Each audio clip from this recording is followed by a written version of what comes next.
You're live. All right, so shall we call to order at 7:03 p.m. for our special planning commission meeting? Is there someone who would like to read the planning commission's land acknowledgement? Glad to. Terrific, thank you, Maddie. Get to it. I take that back. Thank you. We'd like to acknowledge we are on the traditional land of a rich and diverse group of Native peoples who have called this area home for more than 10,000 years. We honor with gratitude the land itself and the descendants of these Native peoples who are still here today. Thank you. And does everybody have a copy of the agenda? The first order of business is approval of the agenda. Were there any changes people would like to make? No, I motion to approve the agenda. Move, do we have a second? I'll second it. Seconded by Lois. All those in favor? Aye. All those opposed? The agenda is approved. Next, we have approval of the meeting minutes, and I think we have the May 8th special committee meeting minutes to approve. Have folks had a chance to review them? Aye.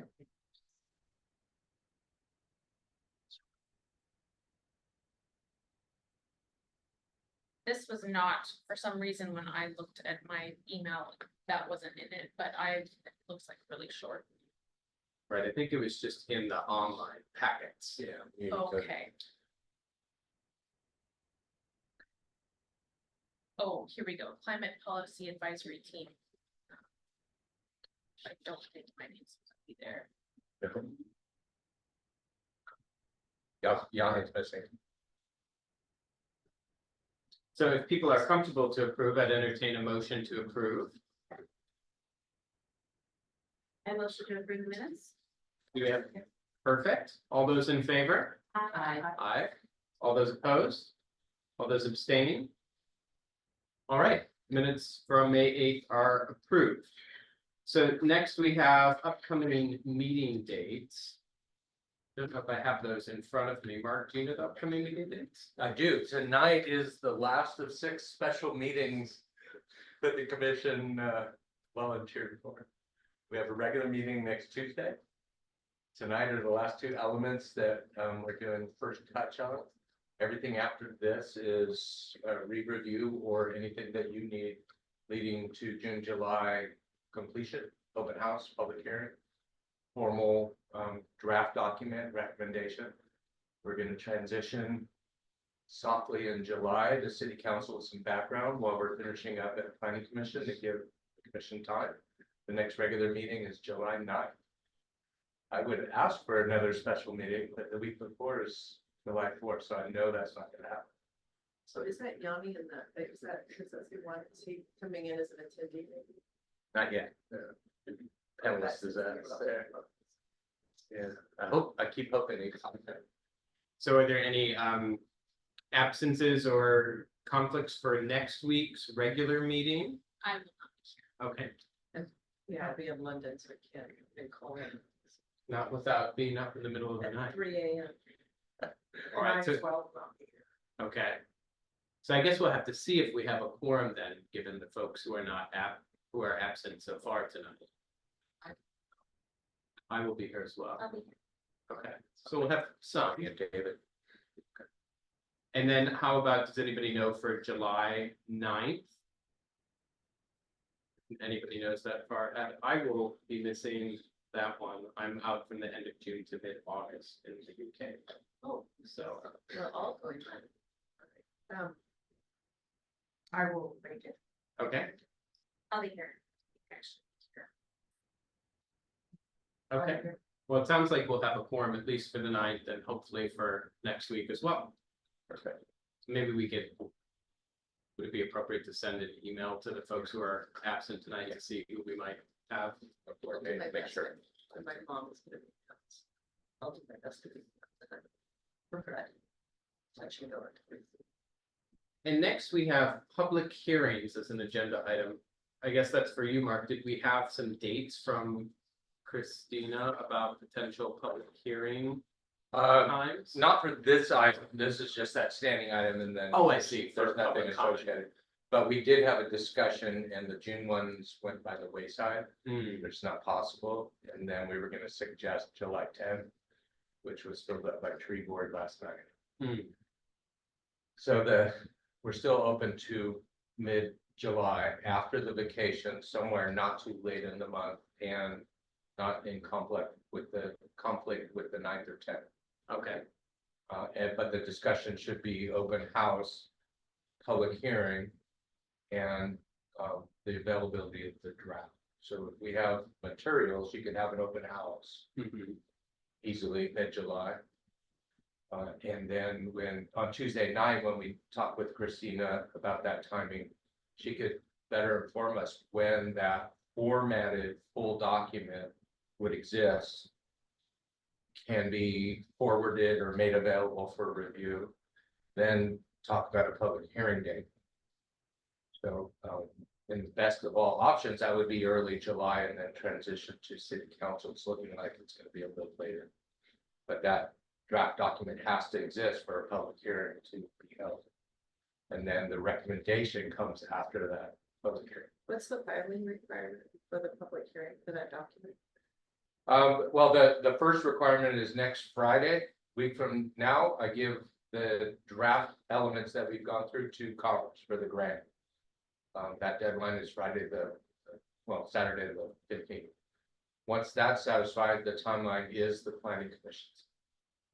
So it's more protocol around holding an open house with materials to be made available to the public, but they don't have to be final.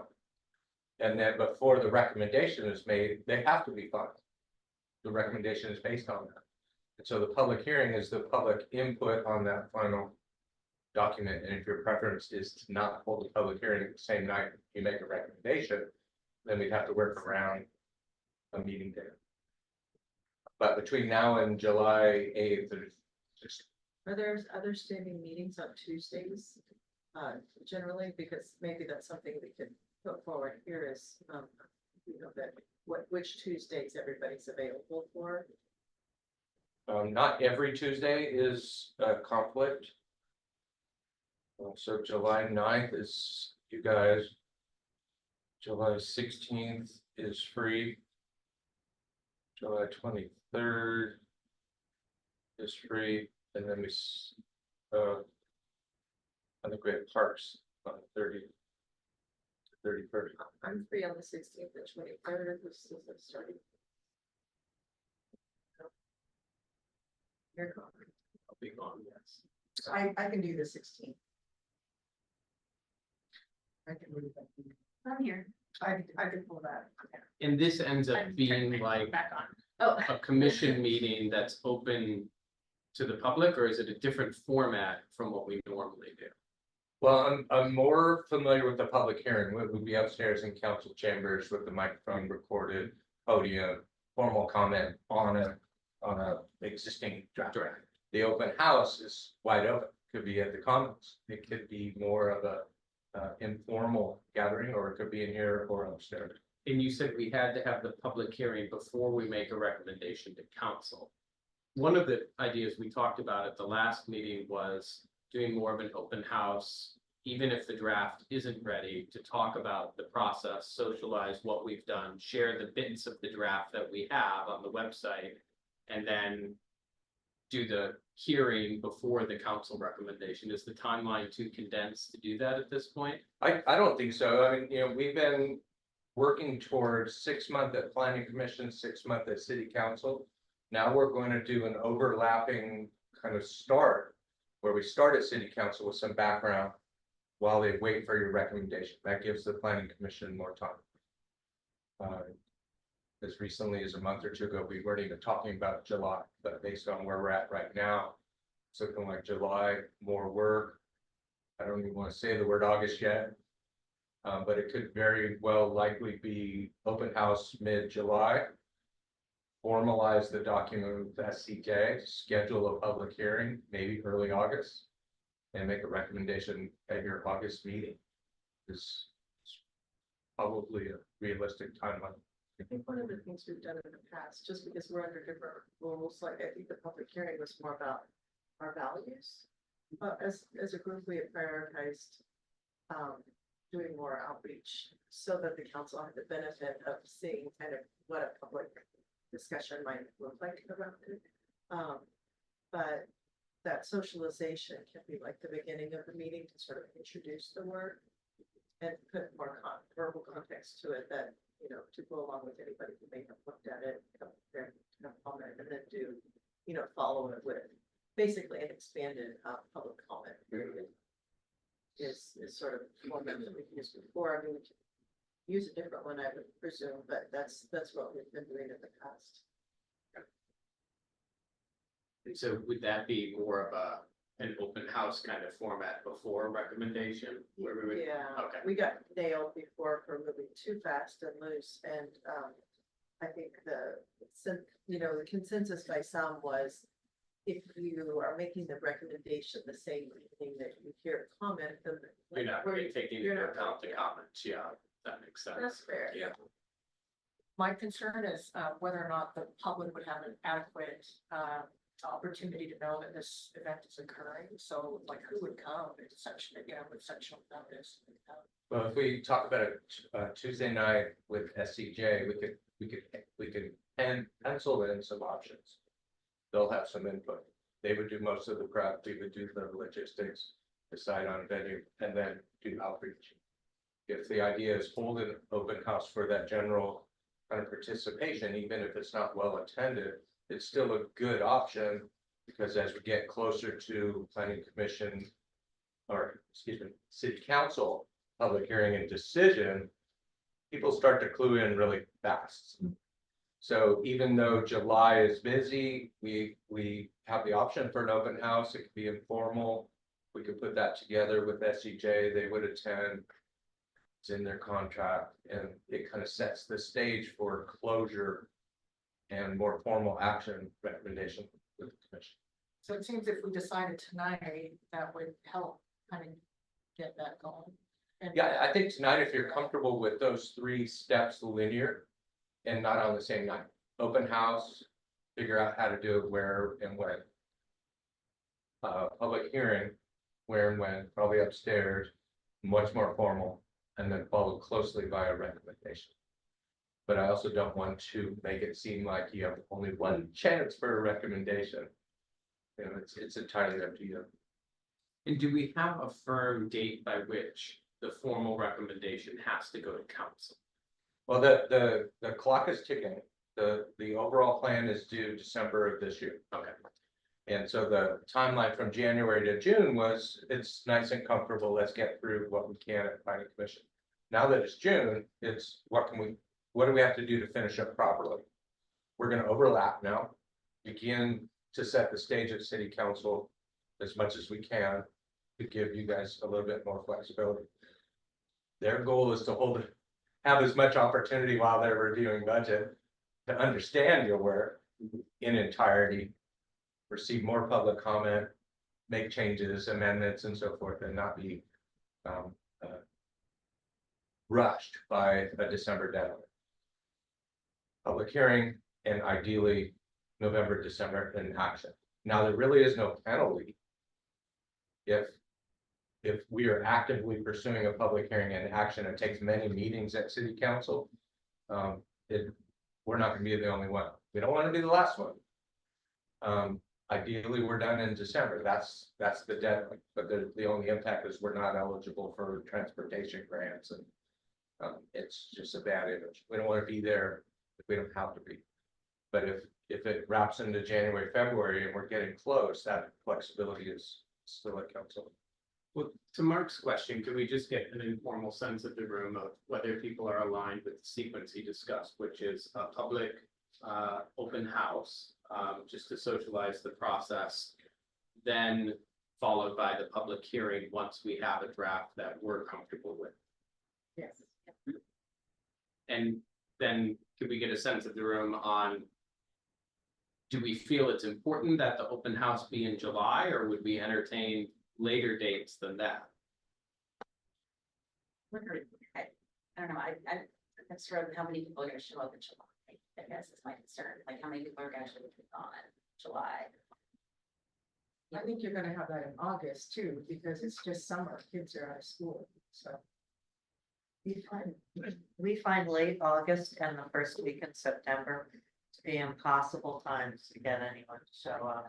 Cause it's. So July is less worse. Less worse, okay. And so when you held the open houses or open house for the town center thing, but was that held here? For the town center code way back when. Yeah. Well, there was already a lot of public involvement and attendance at planning commission meetings Yeah. as we went through that, but I was trying to think, do you remember, Maddie? Yeah, we did it in council chambers. We did it in council chambers, yeah.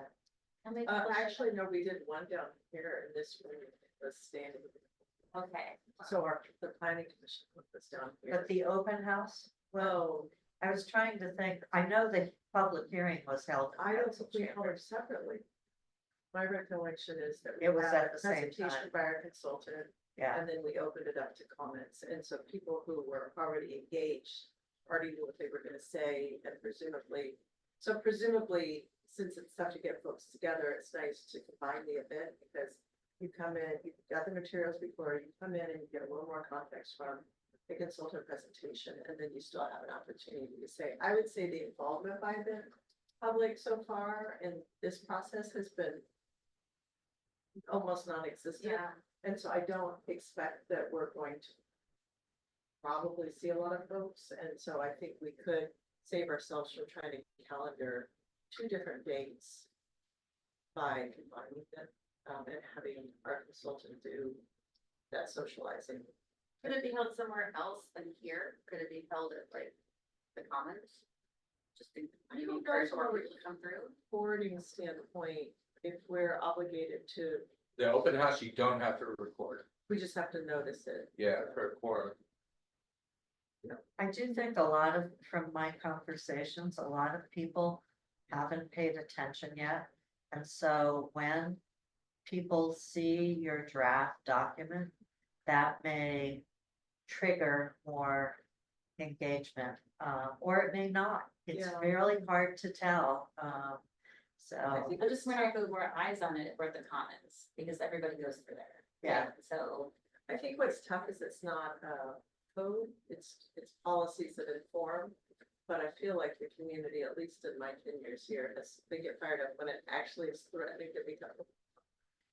And this is a guidance document for all of us to use. yeah. It's not that it's not important, I just don't think the stakes, I don't think the people who get people informed and participating happen until it's, what would you think? Yeah, because the town, I was not involved in the previous comprehensive plan, but what got people quite engaged was the town center code, right? Because that's the binding stuff that, Policies don't seem to get the community up Yeah. in arms as much as code does. on the other hand, my sense is that the community liked the old comprehensive plan. So I think some of the issues that you've grappled with, whether it's housing, equity, transportation, those people are gonna want to know what those policies are and have they changed in our city. But you're right, I think the level of participation will still be lower because it's the comprehensive plan. I think this, for us, for our city, is really important, to do and signal and to show that we are making time and space for it, even if we don't put a lot of participation. Mostly because at some point, the planning commission is gonna be making recommendations to council for code language, which kind of like ST going through, on 520.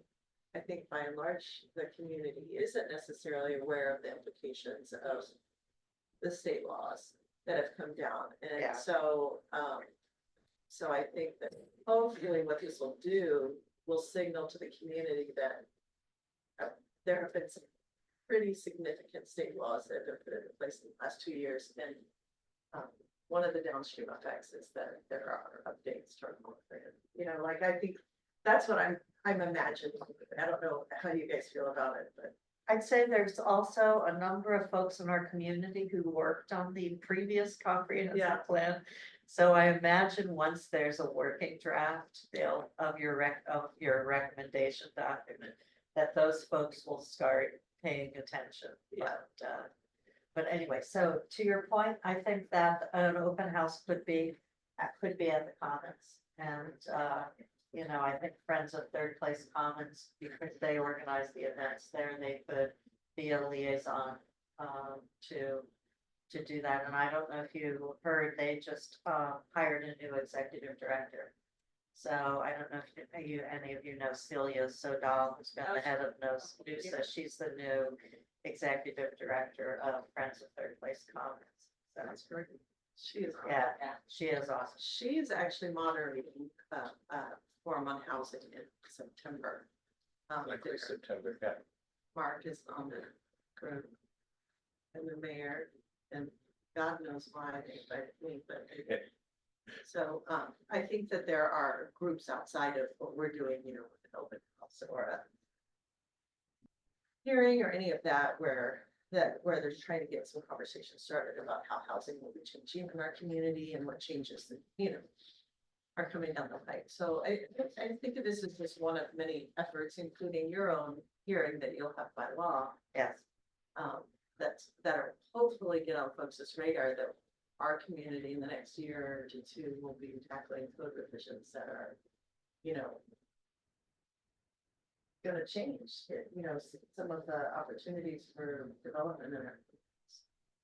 Yeah, and I think that's a great reason for you all to have an open house and a public hearing.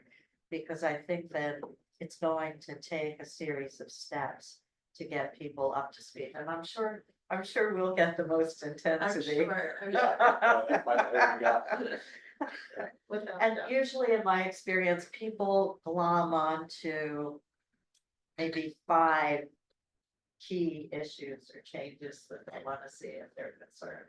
But you know, the park plan, I would just say, it's my very first public process in the city of Lake Forest Park, that there wasn't really opposition or anger about.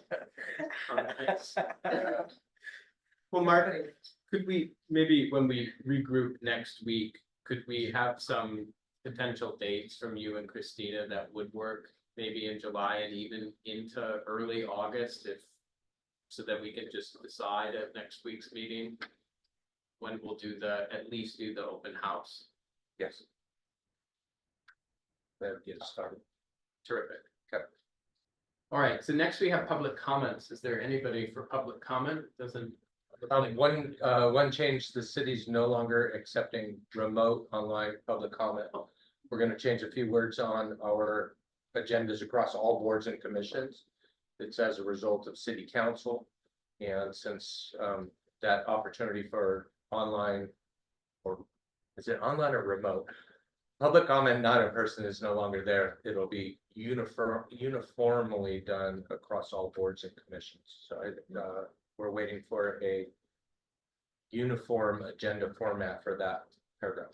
Is that- If I could explain, you know, we were continuing to have racist and anti-Semitic and anti-government comment that was pretty vitriolic. And we changed our rules to try to keep online comment, which I personally was in favor of, by making people sign up ahead of time, and hopefully that would embarrass, you know, some folks and they wouldn't do it, and it worked for a little while. And then actually during the month of May, it was actually worse than ever, the online comment. People signed up ahead of time and it was terrible. So the council and other cities don't seem to be experiencing this, which is just our luck. So we have made a decision to not allow online comment for the time being. We'll see what happens, but it seems that at first we thought it was people who weren't even local. And the one where we changed our policies the first time, we were able to shut it down. One guy was talking about the importance of trees to the community, and how, you know, trees help bond people together. And then at the end, he said something about public gallows for public officials. And that was just like, Chilling. yeah, but it was even worse in May. So this is our decision for now. And, you know, hopefully things will settle down a little. That's horrible. Thank you for the context. Yeah, yeah. I will tell you, city council members, after we first shut down the comment, got postcards sent to our home addresses that were of the same vile nature. So, Were we all able to track down who was, the chief is on it, but so far we haven't gotten very far. Yeah, we got some bits of information. That's why we thought it wasn't local people, but you know, hard to say what it is right now.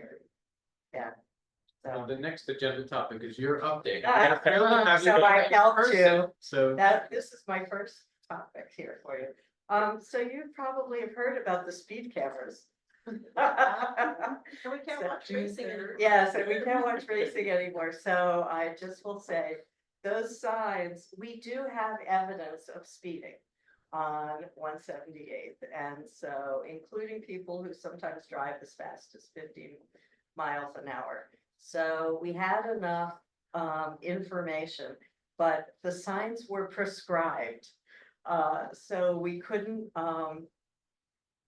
say no speeding zone. We had to have that sign.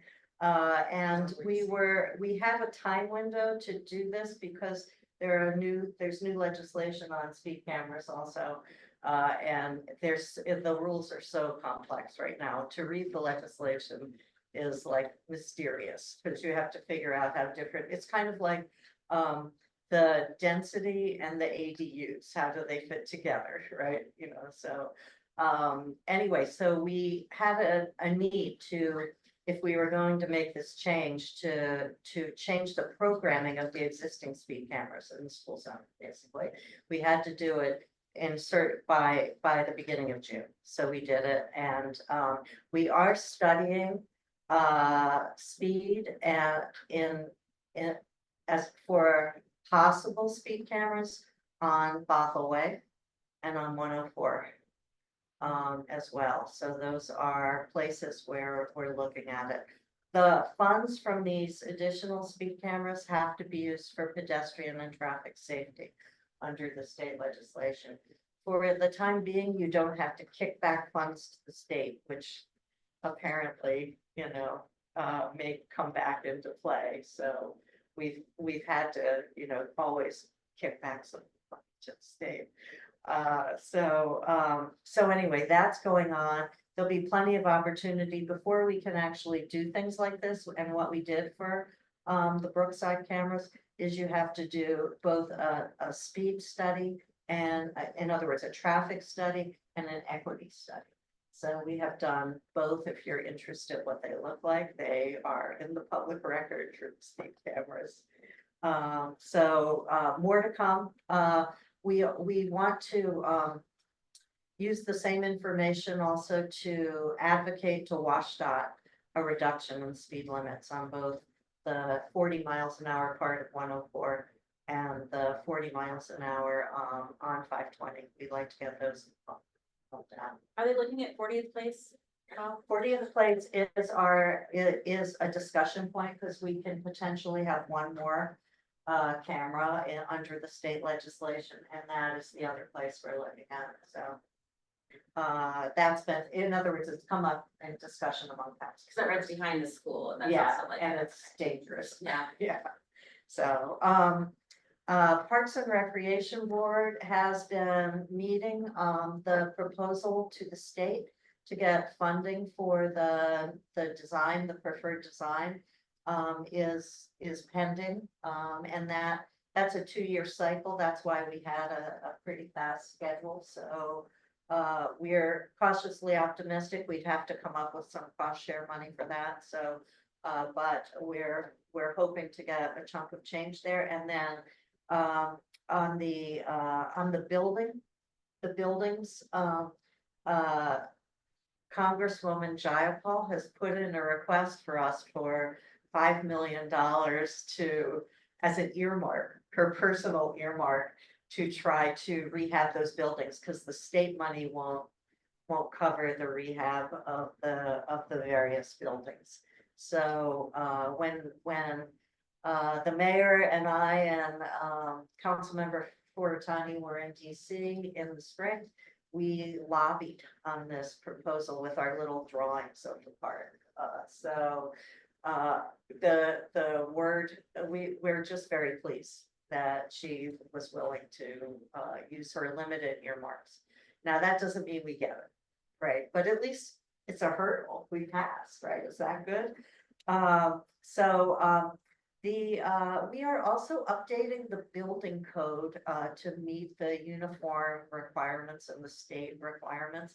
And the interesting thing about them is there's a lot more energy conservation and requirements built in. And our building inspector has said he thinks it could add to a like 2,500 square foot house or apartment, $40,000 in costs. So to me, it's just very interesting because it's very pro-environment and energy conservation. It's apparently the same kind of provisions they have in California. We have no choice but to adopt these. But to me, the juxtaposition of these increased costs, not that I'm against them at all. I just think there's a price to be paid for this and what's going to happen. I don't know. I have not heard that discussed except in our city council meetings, the consequences of that. Now, maybe no one has been briefed in the way, I mean, Calvin has been our building inspector forever. And so he has a good eyeball sense of what things cost. So I don't know. Anyway, just mentioning that because we're gonna be adopting that very soon. And then last, the big enchilada is the biennial budget process. So we have to start a new 2-year budget. We have to have it done by the end of November. We have a structural deficit every year of at least $1 million. We have increased costs. And so we always fill that $1 million gap with lucky grants. And so we'll be grappling with this because including the fact that the costs of policing and public safety have gone up quite a bit. We had to get a new dispatch contract and that increased our costs by hundreds of thousands of dollars a year. Everything just is, especially for public safety, the costs are increased tremendously. So we're thinking about how do we target that as a big increased cost. So that is going to be stressful and challenging around the same time that we're dealing with the comprehensive plan. So what fun. That's why they pay us the big bucks. So. I mean, what happens if they don't come through as lucky grants? We would have to cut budget it's really the general fund that is the challenge. When we get dedicated funds like grant funds for this process, it's earmarked for this process, right? The real problem is the general fund revenues that we get just are regularly shrinking. So I think we will be discussing whether we should try another levy lift proposal. If we move ahead with the traffic cameras, those don't help the general fund, but that would give us some money that we could use for traffic and pedestrian safety. So that might give us a little flexibility. So it's just tough. I mean, I have lived through the budget now for this is going into my 5th year, right? So I unfortunately have too much awareness. And we just have a really good team who's been able to manage really well. And we had ARPA funds for a while, federal funds. Right. So we used a lot of those for not like for staff, but for one-time upgrades and maintenance that actually helped during COVID too. So we were very strategic in how we use those funds. So we upgraded like our HVAC system and our computers and things like that. So but those are gone, so, yeah. As the state, with all the changes in legislation, upzoning, have they talked about how, for a city like us, all of a sudden the service demand, potential service demand was as well? No, I think that the concerns of small cities who don't have the revenue, don't have the infrastructure, have not really, and I speak from having heard Association of Washington Cities and the South Cities Association, which are all coalitions of cities, from what they've heard from their lobbying, but it doesn't resonate. So the other big issue is we have all these federal and state mandates for stormwater system upgrades, monitoring and enforcement. And it's stunning enough that a lot of cities have hired one full-time person. But it's unfunded. It's like an unfunded mandate. So it's challenging. Our stormwater guy just went to work for Kenmore. So if you know anyone who wants to work on stormwater, we're looking. So I hate to be like, depressing about this, but because we always do, get smart and manage. So hopefully we will, as we start walking through this, we'll, put all the little pieces of the Rubik's cube in place, the Tetris stacks. So anyway, I think it's hard for the public to understand because it's hard to get up close and personal with it, but. Since we have such little commercial. Yes, yes. In fact, when the city, annexed other areas, the city leaders at the time didn't want the commercial buildings. So that's why, like, on the other side of Bothell Way towards 145th, those are in Shoreline, like McDonald's and Floanna's and stuff are in Shoreline, because the city leaders at the time thought, we're a residential city. That was the thinking. So, yeah. Yes, so we have limited revenues, basically, revenue sources, basically. That's all. Thank you very much. So next is old business. We have two parts of the comprehensive plan to go through: the economic development goals and policies, and parks, trails, and open space goals and policies. First is the economic development goals and policies, and we had a discussion guide, and then we have a red line from David and from Andrew that I assume we'll be going through next week when we meet with them.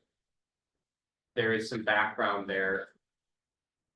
I'm wondering if it would be the best use of time if we just focused first on the three discussion guide questions and then kind of looked through the red lines with those in mind and any other issues that popped up to people when they were reviewing, and kind of walk through. And is somebody able to capture the feedback so that we can, you usually do that, Mark? We have a follow-up meeting at 9:30 tomorrow morning for that exact purpose. Wow, well, thank you. To make next Tuesday go better in a 2-hour period. Well, Godspeed. All right, so maybe let's just read through the discussion guide questions and guidance. The first was, you're gonna be distracted if I just read them. I'm just gonna read it. All right. So the first was goal ED-1, balanced and sustainable local economy. We recommend expanding and strengthening policies ED 1.1 and 1.2 to better define the intent of each policy and to better align with regional policy direction related to jobs, housing balance, and promotion of living wage jobs. An additional call out was added to provide a definition of living wage jobs for clarity. While most of the updates have been made to better align with state, regional, and county requirements, it's important to use the language and intent of these policies align with local goals and objectives. Is Planning Commission comfortable with these additions, and are there any others that we should consider? The second discussion guide question was town center, goal ED-3, as existing policies were drafted prior to the adoption of the 2019 town center vision and 2021 zoning. Please consider whether they need to be revisited or revised during this comprehensive plan cycle. And the third question was goal ED-4, diversity in retail services and amenities. We recommend strengthening policies with this within this goal to better capture some of the economic development priorities identified in the Southern Gateway sub-area plan, and in previous discussions with the Planning Commission on neighborhood serving businesses, as well as advancing equity-based economic development policy. To that end, policy ED 4.4 was revised. Policy ED 4.5 is new. Should we consider expanded policy language related to neighborhood serving and local businesses and the role they may have in increasing access to opportunity? Where should neighborhood businesses be expanded? What form should it take? See examples below. And then they had a number of examples from the broader Northwest area, some nearby and some down in Oregon. Oh goodness, there's more. Yeah, there's one more. There's one more. Sorry. I missed that one after the pictures. All right, so related to that, policy ED 4.6 is proposed as a new policy that prioritizes city actions for advancement of locally women and minority-owned small businesses in alignment with state, regional, and county policy. Do you want any changes in word choice? And are there other policies we should consider? And then the fourth goal and discussion question was ED 6, retaining existing and cultivating new businesses to enhance quality of life. Recommend strengthening and expanding policies under this goal to better align with state, regional, county planning policies. What's missing? Are there other policies we should consider? There's one they modified and two that are new. 6.2 was modified to include a clear statement about commercial displacement risk of legacy businesses like Third Place Books. Regional policy direction encourages cities to identify ways to mitigate commercial displacement. And this has been an identified concern within the community. Displacement risk is generally low throughout Lake Forest Park, and strategies for addressing business stability can be difficult to implement, especially if the city does not own the land or the building where the existing business operates. Do you want any changes in word choice, and are there other policies we should consider? The two new policies were 6.4 and 6.5. 6.4 is proposed to align with state, regional, and county policies, as well as to reinforce Lake Forest Park's commitment to environmental stewardship and resilience through its economic development policies. We want changes in word choice, and are there other policies we should consider? And 6.5 is proposed to align with state, regional, and county policies, as well as to reinforce Lake Forest Park's commitment to acknowledging the ancestral lands of Native tribes. Are there more specific word choices or targeted policy directions that would better acknowledge the city's local communities and context? And are there other policies we should consider? So with that, we can look at the red line where they've proposed specific revisions to existing policies, new policies. And I think the broader theme for all of these is there more they should consider, or are there word changes that we'd like to see? So what we've done in the past is we've maybe gone page by page and looked at it. If we're comfortable doing that, we can proceed.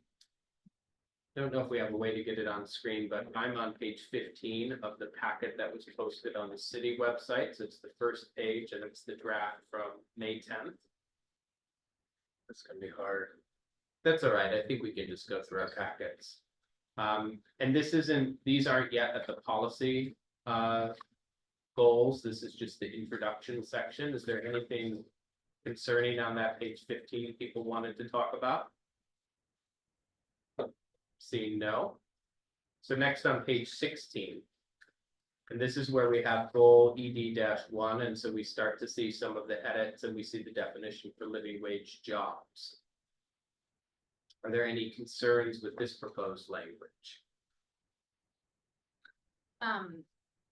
For policy ED 1.2, I would like to change the language, preserve and expand the current economic base, because I just don't think that it acknowledges that really the city creates a policy and regulatory environment that then business owners and entrepreneurs are the ones that expand the current economic base. So I would suggest a change, create a regulatory and policy environment with the goal to expand the current economic base or support the just giving does that make sense? Totally, What I'm trying totally to makes say, sense, yeah. because I just think that, you know, the city creates the environment and the business owners and entrepreneurs, they make the jobs. And just giving the due I think your credit to point them. applies to 1.3 also, because we're not. Yeah, What you said, yeah, the city, I think yeah, that's a great point. So Meredith, am I understanding correctly, we'd be kind of prefacing the existing language with the wording you said, which is create a regulatory and policy environment with the goal to, with the goal to. yeah, to. And it sounds like you're open for that for 1.3 as well. Sure, yeah. Are there concerns with this proposal? No. Perfect. I love it. Any other concerns with or changes or questions about page 16, ED1, ED2, ED3? Lois? Yeah, I fully understand ED 1.1. It read kind of funny. I don't know if anybody else did. Who's gonna pursue a range of jobs? Is it the city? It's kind of similar comment. It just wasn't very clear. Yeah, it is. I guess it's looking at it closer, it a little odd to me. I feel we had conversation earlier on in the process with Leland about the number of jobs in the city, and I'm trying to remember that thread, because I know I had some concern that maybe the data we had about the number of jobs in the city was off, because it said there were only like 100 people in the city who worked from home, and within the room, we had like 6 people who worked from home that day. It just seemed like really bizarre. That So I was guess- in this, it was. 100 Yeah, it was people. repeated, yeah. So I guess the question is, I mean, to Commissioner Lee's point, do we need the revisions to 1.1, or is the original language fine? I think simply replacing pursue with promote, arrange would read a little bit better. Again, kind of insinuating the city's role as a policy, creating a policy. As opposed to for the job.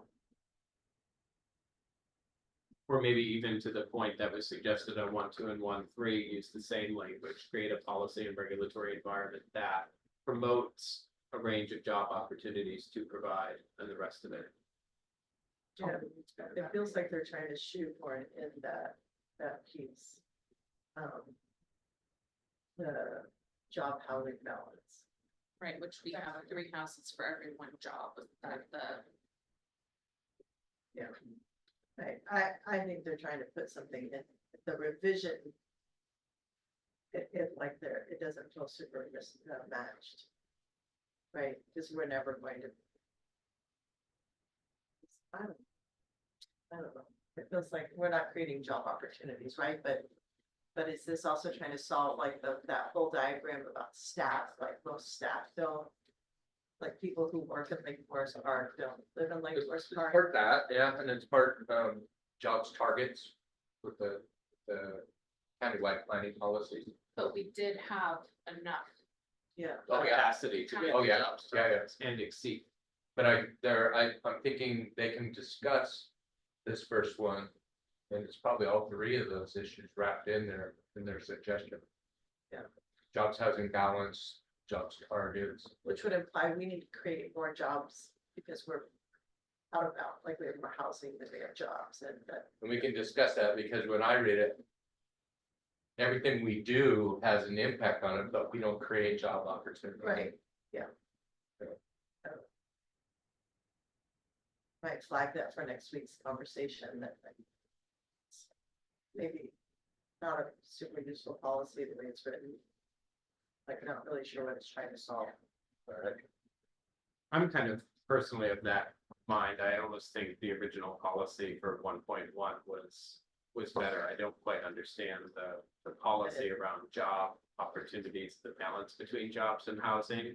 I don't know if we quite want to get to, and it had the data, for example, of where we're at in Bothell now, where the balance is very different, and there's a lot more jobs than there is housing, and that's a different kind of problem that you create. I don't know if us being close to Kenmore and Bothell and Shoreline and everything, and being a predominantly residential community, I think there's consensus here, we've talked about the need for more kind of fit to scale opportunities for commercial, but I don't know if the lens for that is we need a ton more jobs in the city of Lake Forest Park.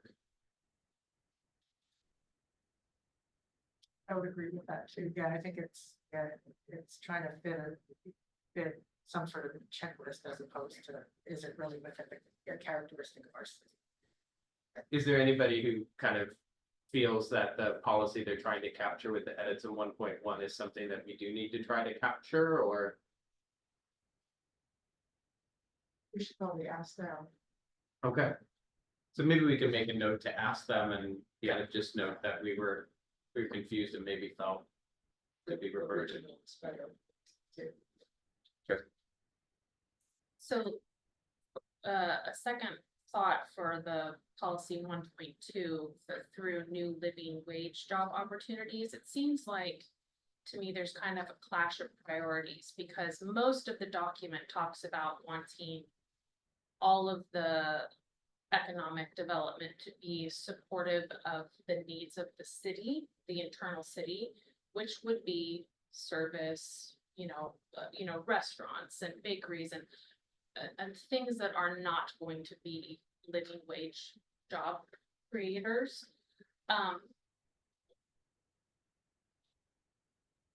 If you're going to get more into that, you're gonna need to have more doctors or offices, or I don't know what kind of, businesses we would need to.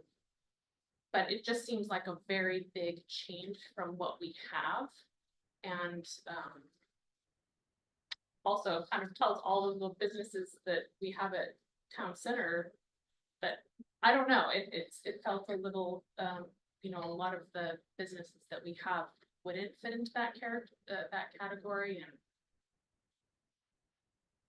It did feel a little staccato to me too, because you've got this definition and this concept on living wage jobs, and it doesn't come through anywhere else in the plan or in these edits. It's the one kind of note that you have it there. It seemed odd to me. I think if we step back and look at the goal, it kind of goes, is it, if we look at the goal and then ask ourselves, does the policy fit in this context? And I think it feels kind of mismatched almost. I think that's where we're getting about. but then at the same time, we do want, revenue, so different. If they're talking about foster balanced, sustainable local economy that supports the quality, what is that? Is it a higher, are we agreeing that it's a higher wage, or is that even, or do we stay with the old language where, then. Or is it zone? I mean, like, is the downstream impact of ED 1.2 that we would look at, and I don't know how we do this differently, but like when we're doing the town center code, we talked about allowable like uses or businesses. I can't remember the language, but we talked about what appropriate uses were for any of the commercial space at town center. And so I wonder if that's, it's a question, is that the downstream intent here, is that we would try to zone for higher wage jobs, that have like an earning level of $40 an hour or more. Is that the thing that it's getting at? I'm not sure, and I wouldn't feel, comfortable with that. And then the other thing that because we all in the materials they gave us already, the office space, the occupancies are down because people are working from home. And so let's say that we did do something like that. Right. Half of the things had to be of that nature. We might just have half the building empty because we couldn't fill it with, then you don't have people that had those previous jobs that, are sad that they didn't have a job, even though it didn't make a living wage. So there just could be a lot of unintended negative consequences. It also, I feel, then one of the unintended negative consequences that touches on something we've been talking about here is the lack of infrastructure. And if we're talking about, and there is language later that we'll talk about, I wanted to talk about, creating space for offices and for other things. When you look at the commute data, setting aside the fact that, only 100 people live and work in Lake Forest Park. There's a lot of people coming into Lake Forest Park. There's a lot of people coming out of Lake Forest Park. We're talking about creating more living wage job opportunities and creating more offices and the rest of it. That's just gonna put more of a tax on people coming in and coming out, more of a tax on our roads, more of a tax on our limited mass transit, more of a tax on our limited, kind of mobility. And that's another piece to think about, is that the kind of city that we want to be? We're a destination like Seattle or like wherever, where people are commuting in and out of for work and adding more congestion to it just seems like that doesn't seem to me like something that came through from the city survey we did of everybody. When we looked at the values that people wanted, we saw themes of people like the scale that we're at now. There was a common theme of people want to have some more local businesses and local services that are a little more walkable. People want parks and safe walking, places, but they don't want the character of the town to change. And so it just, to your point, it just seems like it's introducing a different concept that maybe is fit for other types of cities and towns that doesn't quite fit into the broader theme of what we've done here. So the question I have then, are we trying to say we're promoting, working and, working and living in the same city, that sort of idea with this goal? Or do we want to try to promote more, if it's the living wage, then it's like $40 minimum wage? Or, or is it more that we want a diverse, profile of jobs offered to community residents? So I guess that's, it's largely unclear with this. Yeah, it's not clear what the language serves. Do people have a sense of what the policy should be? Do we feel, to Commissioner Lee's questions, that any of those ought to be goals that we need to show up here? Increasing the minimum wage, having a balance between different types of jobs, having more jobs for people to live and work in town. Are any of those important policy goals we need? College graduate. So I don't know how you support that. I hear what you're saying. Is this focused on building a healthy economy or trying to help residents, help people be residents and employees in the same? Yeah, it feels like a big reach to try to take responsibility for people being able to live and work in their community as much as there are live work setups, right? Which gets said, we haven't talked about TV 1.4, but I feel like that has more to do with the nature of a sustainable local economy. Diversity of housing means you can also have a diversity of incomes, whether you're like your kid or whether you're running a living wage sort of business, like a business where you can earn a living wage. I think your point is good. It's just probably something to push back on it next week to just talk about, are we missing something in our thinking? Because I think your argument stands. So maybe we could make a note, if people are comfortable with this, that, by way of feedback, we weren't quite sure what these policy changes were aimed at. There's general consensus that we want the kinds of policy goals that were here, but we'd like to hear more from Leland about what they were trying to do, because we were a little confused. And is there any, there's nothing policy wise that is keeping that type of job from the area to begin with, so it's not like, I wouldn't imagine there are any barriers at this point. Yeah, these changes make me feel disconnected from Lake Forest Park. It feels more rubber stamp by the Regional. Yeah, really, yeah, so that's. Regional economic strategy. Shoreline for golf. ESRC. Yeah, Yeah. so I, that's the side. Okay. Side is what kind of intended, but I don't think it's working. And there is an opportunity to localize it. This is economic development, this isn't transportation. Exactly. Well, just a time check, we're at past. So is there anything else on this one, or shall we proceed to the next page? Oh. So the next page is, we had edits on goal ED4. I think that this was the section that I was saying that kind of 4-1, 4-2, 4-3, 4-4 are very.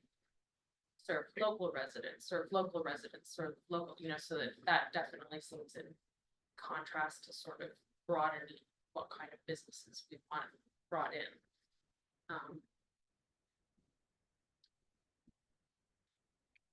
Yeah, agreed. Sort of, I'm not understanding. Well, so, this 1.2 is to have living wage jobs. Those are not going to be the types of jobs that would serve local residents. And so these two sections seem to be kind of like a direct conflict with one another. I don't, yeah, Oh, go ahead. oh, no, I almost feel like maybe, taking out the retail, maybe taking that word out. Recognize retail strength, but commercial strength.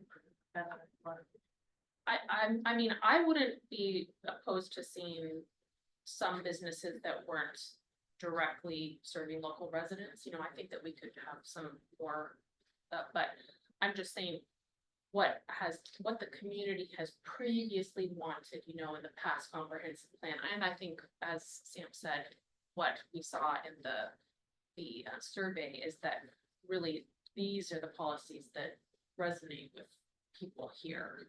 Small scale retail, Yeah. restaurants, coffee shops, that was kind of what came through in those comments. People wanted stuff that made their neighborhoods walkable. People were maybe open to seeing that in other parts of town. But small scale and kind of within the character of the town. but retail is just sales, but it'd be nice to see, as you said, maybe some doctor's offices, some accounting firms, also some non-retail services as well. So Yeah, I perhaps think so. business, business strength or commercial strength, something that Did you, is broader term. Commissioner Lee, do you think that, what policy do you think that might show up in here? So it's ED 4.1, recognize and promote retail strength as an important source of revenue. I would almost say it should be more general instead of retail, then it would fit better with whatever goal that section might be discussing, be more diverse in section one. That's a broader order here would be more consistent with that. Do we know, does anybody in this room know if one of the policy goals that we've talked about from a macro perspective is increasing the revenue base in the city? If we're having non-retail commercial enterprises in the city, does that contribute to the tax base in the same way? Yeah. Not the same level or degree, property tax and sales tax primary. Because we wouldn't get an E&O tax, we would get just sales tax local, which is more retail, right? I think we get a bigger cut of retail sales tax than we do of B&O tax. But the city wouldn't have to put before a levy, that's my understanding. The city has more control over what that percentage is. Of B&O, Yeah, that's set by the city, not residential property tax, which is, set forth by. we could have discussed that, yeah. It would be good just to get some information from them, Okay. because I'm not sure, personally, I'm not sure increasing kind of other types of business in that aren't going to be directly serving residents is worth the trade-off if it's not going to be contributing in the same way to the revenue base, because I do think that impacts the character of the city. Although I do think, some small scale doctor's offices or things like, we do have a dental office, like on Ballinger, those kinds of things make sense, but I don't know if we need kind of bigger businesses than that. Like a big effect on B&O would be a commercial business park, med tech, software. Yeah, then you have a really big source of revenue. SpaceX or anything, that kind of thing, but that's not what this vision is shooting for. No, yeah. So maybe the relationship of sales tax is focused on town center for revenue. So maybe we'll capture a note for 4.1 to ask about the tax. We can ask Leland in advance, maybe tomorrow on your debrief, and then we'll make a note to revisit the retail strength in 4.1 and see if we need to broaden that. Any concerns or questions about the language edits they suggested on 4.1 of the new policies 4.5, 4.6?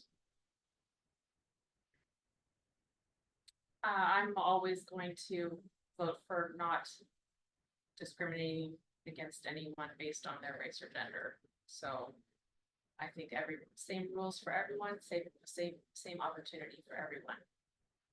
For 4.6. 4.6. So I would prefer to not, basically exclude white male entrepreneurs.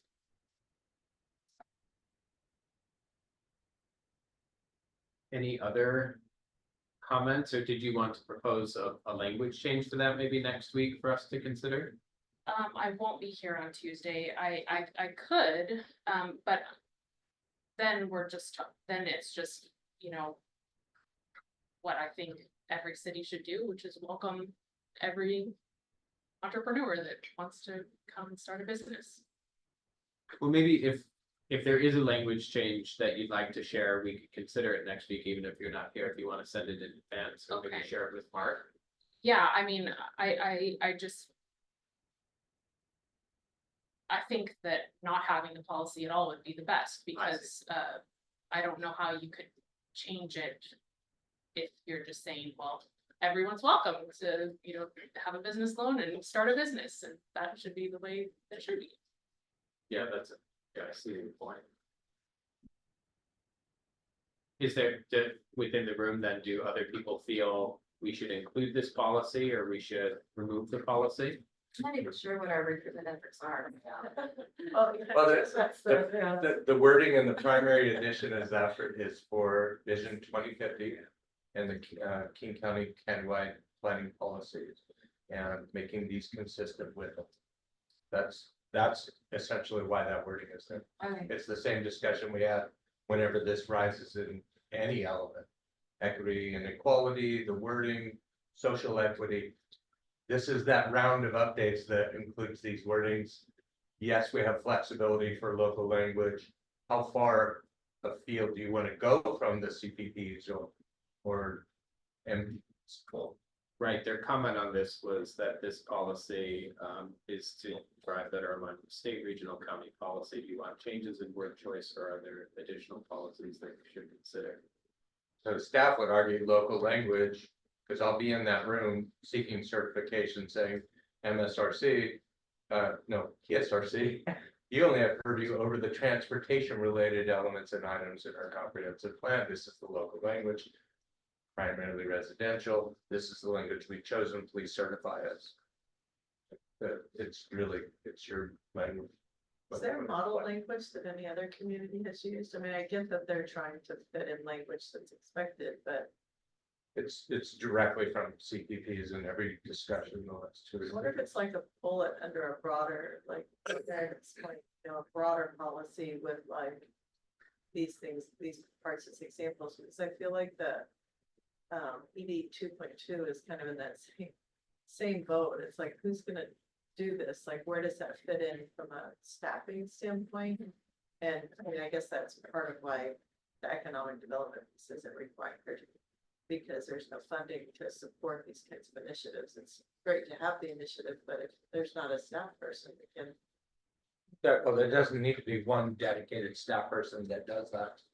It's typically housed by community development as needed. Right. I just keep thinking, what would that look like? What would happen? That would.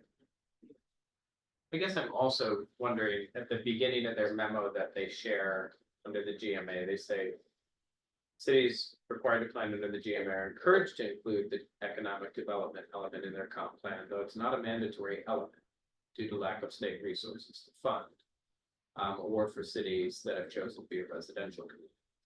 So that just raises a question of if the whole economic element is optional anyway, is there a problem in omitting a policy that's meant? There isn't. You could actually take it out of your comprehensive plan right now and not be worse off as far as Growth Management Act and commerce.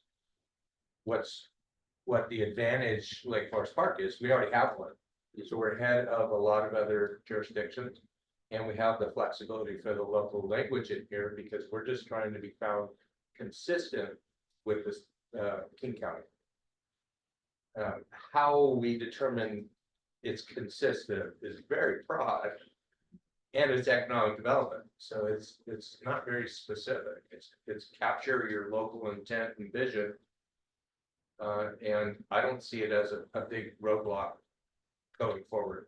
It'd be a bigger roadblock to argue, we don't need an economic development element because it's not funded, and so we're gonna go that route, even though we already have one. So I think the flexibility is in there for a recommendation that city council would capture the community vision. Well, could we maybe just get a sense of the room of who feels it's worth including 4.6 and who would prefer to omit it? Who would prefer to include it? Could we get a show of hands? Who would prefer to omit it? Okay, so maybe we just say we prefer to omit 4.6. The flag guy. Because it's too hard to change. For me, the fact that it's almost farcical that we are talking about all of this retail and commercial and all this stuff because it doesn't exist. And then to add this component, it's almost like, Yeah, we need somebody to check the stormwater. We don't.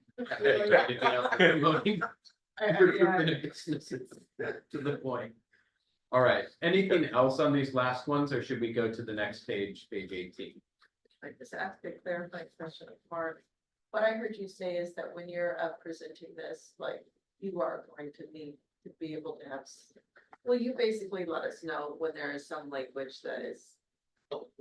Like it'll leave you over a barrel if, you know, if we omit, right, because we're making omissions. No, every time we've hit these issues, we've been squarely in the center of that discussion. The last round in 2015, it was the growth targets, are they floors, ceilings? We were ready to go to court. That issue went by the wayside. Growth targets for jobs and housing are not a floor or ceiling. This language is boil the frog slowly. Choose your local language, but be consistent. And every time we get there, the bigger issue is being consistent with what the city council would find acceptable to adopt. And then after that, I'm more worried about the transportation elements because those are the funding sources. Okay. And so we've been very comfortable in that regard. Housing is mandated, it'll be in there.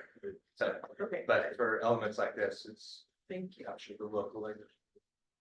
I just have a quick question. I wasn't at the last meeting, and so I'm sorry if I didn't bring stuff that you guys have already discussed it, but 4.3 for commercial and mixed use. Are we really looking at mixed use at this point?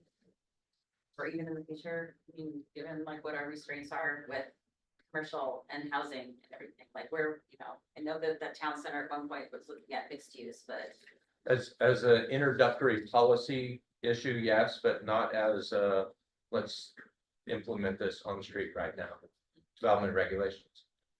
And I think it reflects too that we already have a lot of mixed use in this, we have mixed use in town center in our current code. We have mixed use in Southern Gateway.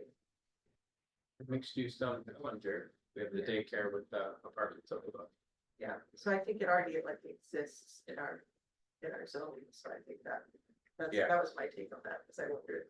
And they capture that local flavor. What it's not is 5/1 Kirkland housing with mixed use, that kind of thing. At least not yet until you rewrite this. But that begs the question: do the pictures that they include in their memo capture that vision? Because I don't see anything in there that's the 5/1. That's the huge step. The last one kind of was. It starts to get there when you see those. Yeah. This is so cool because we lived in Finney before we moved here, and this yonder was like 4 houses up, and we patroned them. They're cider. So it's that range and intent, capture it here and not go to some other example of the future that you don't want.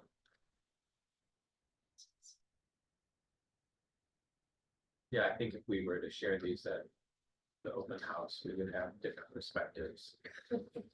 Some of these I personally like more than others, but Yeah, it is what it is. You can't really. All that. Yeah, and even if you like the little house, you think, oh, I could see that sort of me as a little cafe. The code allows them to tear it down and build, you know, other things too, so.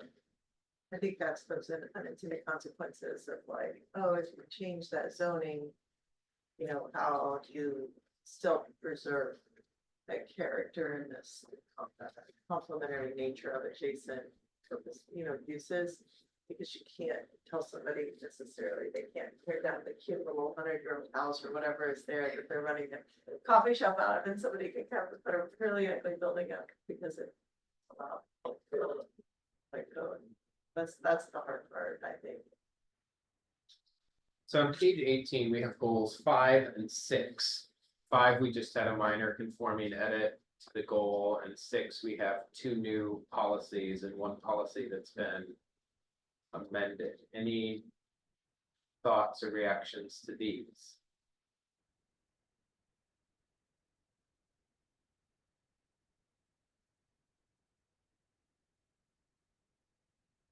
I put a question mark to 6.4 because I just really wasn't sure what it was getting at.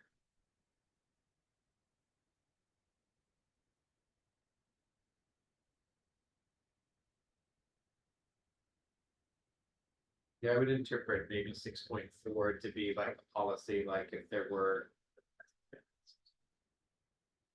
Well, for 6.4, more like if there's, you know. Oh, there's, it's business. 6.4 twice, sorry, I guess 6.5. Oh, yeah, I was looking at the 6.5. The Second 6.4.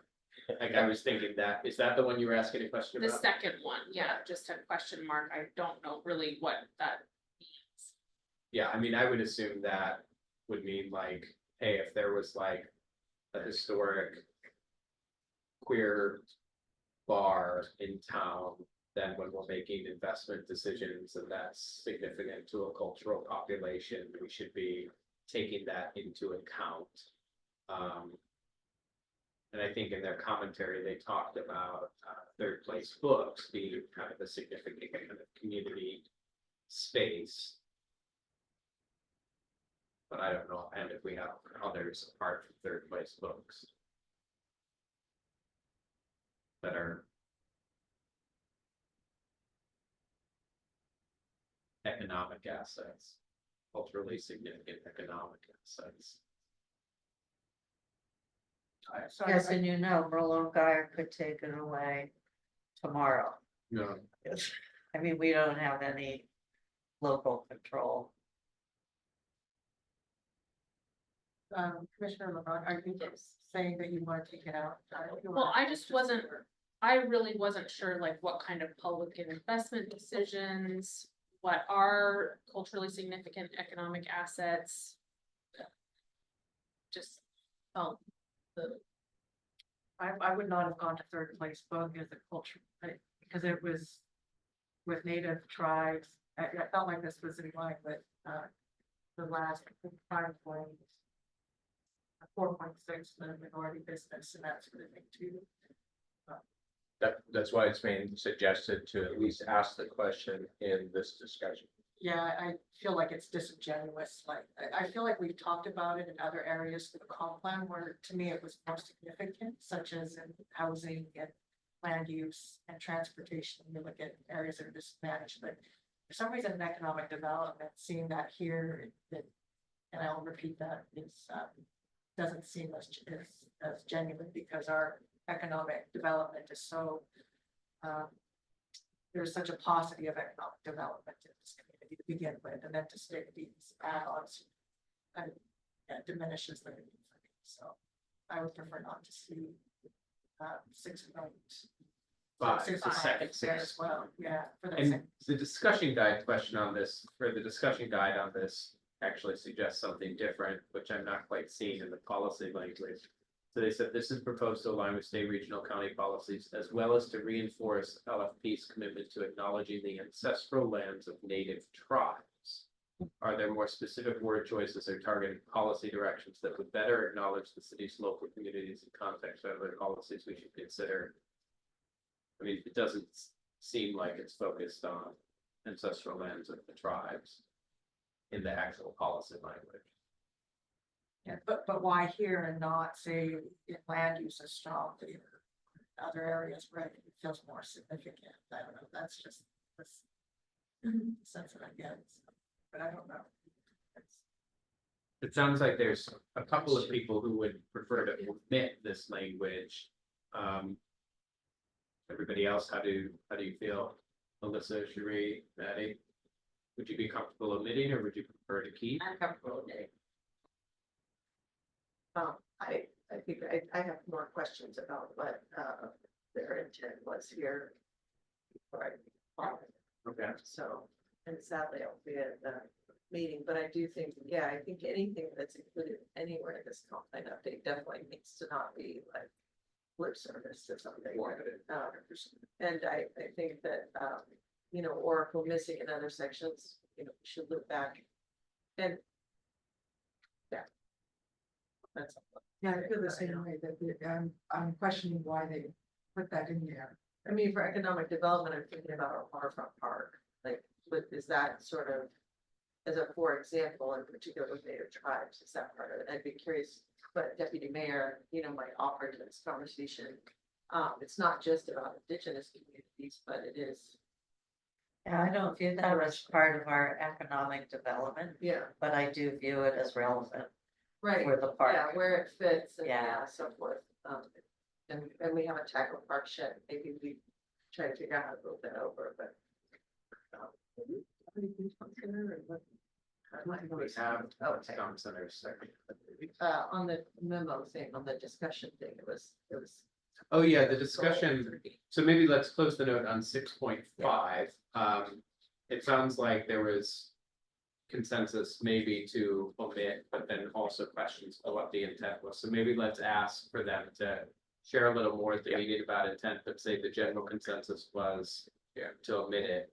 I'm inclined to admit it as well, so I think that's for us. Local context. With the action item being, if, you know, based on what they say the intent was, is it We might missing be- for some, yeah. is it missing from other sections? Does it Yeah. fit somewhere I else? There was that discussion question, which was not reflected in policy language. Because it was just a discussion question, and that was the one you just asked about town center.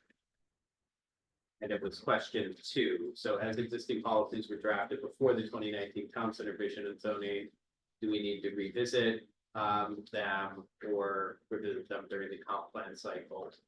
I wasn't involved during that time, but my 2 cents on that is maybe not, because it sounds like there was a whole lot of thought and process there, and maybe we don't need to reopen that can of worms. Right, I think there's just a lot of irrelevant policies here now, because we did the work. Oh, Or not irrelevant, but maybe they're not as useful policies, and I still remain, having been through that process and heard everything the Guy had to say about their intent and what they were pointing to do and weren't. It just underscored how little control we have, and so many of our consulting conversations during that time frame were really about, what do you want to see there, and what do you want to see there? It's like, dude, we don't have any jurisdiction here other than like saying how high you can go and how much impervious surface you can have. Yeah, I to mean- give you an idea on that, some of the smaller businesses that you might like are being given their eviction notices, because Merlot Geyer signs short-term leases with 60-day notice to quit, and so we're not quite sure what's happening exactly, because we're not in the loop. Is that what happened with Leeds?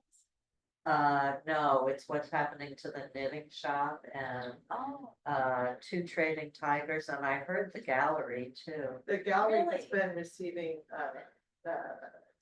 entities from Merlot Geyer, well, they're not even in Merlot Geyer, they wrapped up the center property into another business arm that they have that typically is packaged like for investment, so it's very opaque what's happening.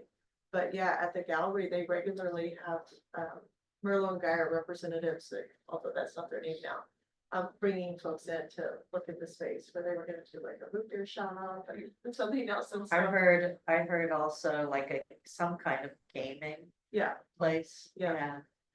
Anyway, I so just wanna, just to give you an idea of how little influence we have over local services. That's what's really hard about this, and that's what I liked about your recommended language at the beginning, and I think we need to adopt that in a number of places here, including town center. It really is about sort of setting, policy friendly things that allow us the opportunity that somebody might do this thing, but they've told us straight away that, they have the ability to build 2 postmarks up in the upper parking lot right now.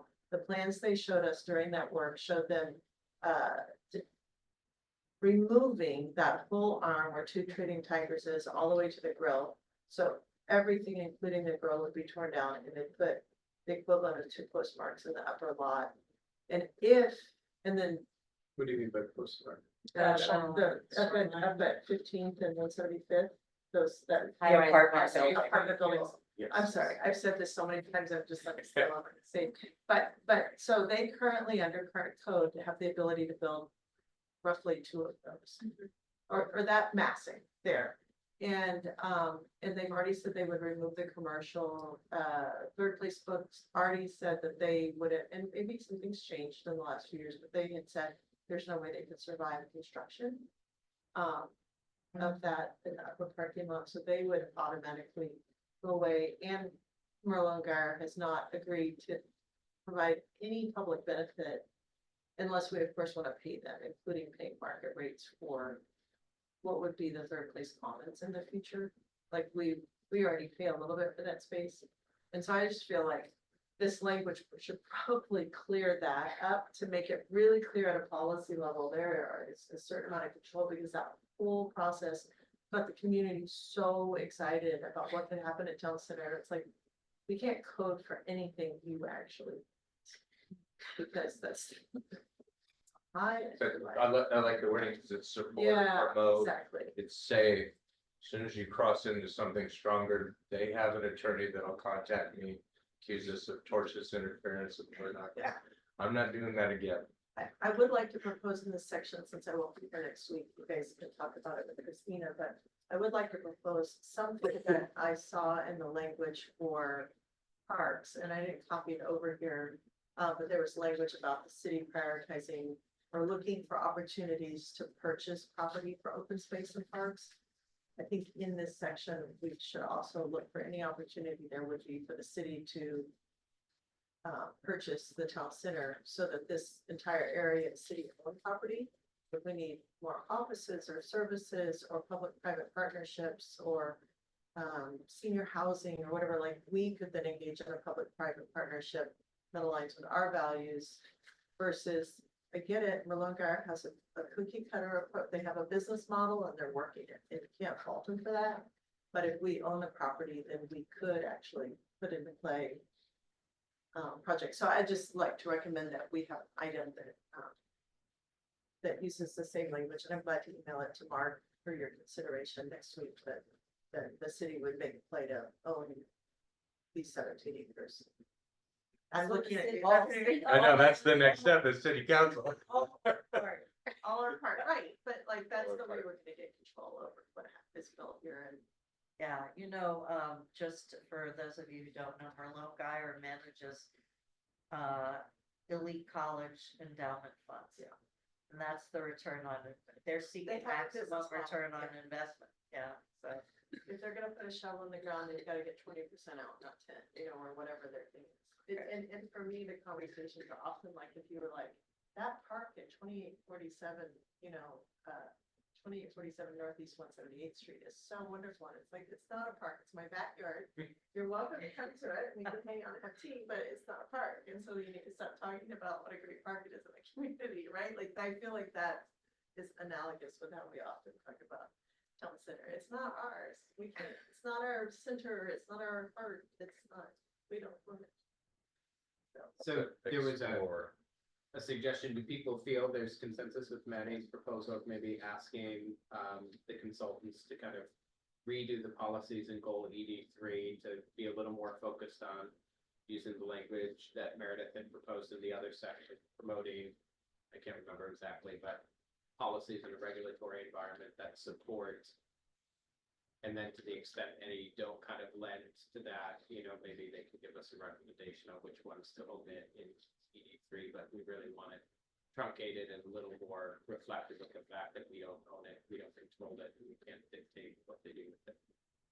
And then to include the policy on exploring opportunities for owning public-private partnership or otherwise purchasing parts or all of it to foster vibrant mixed-use center and cultural heart of Lake Forest Park.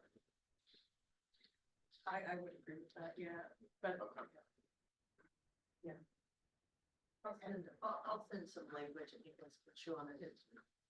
But since we're talking about adding just overall themes, I would love to see something where we support expansion of the commercial zones as well, like Forest Park.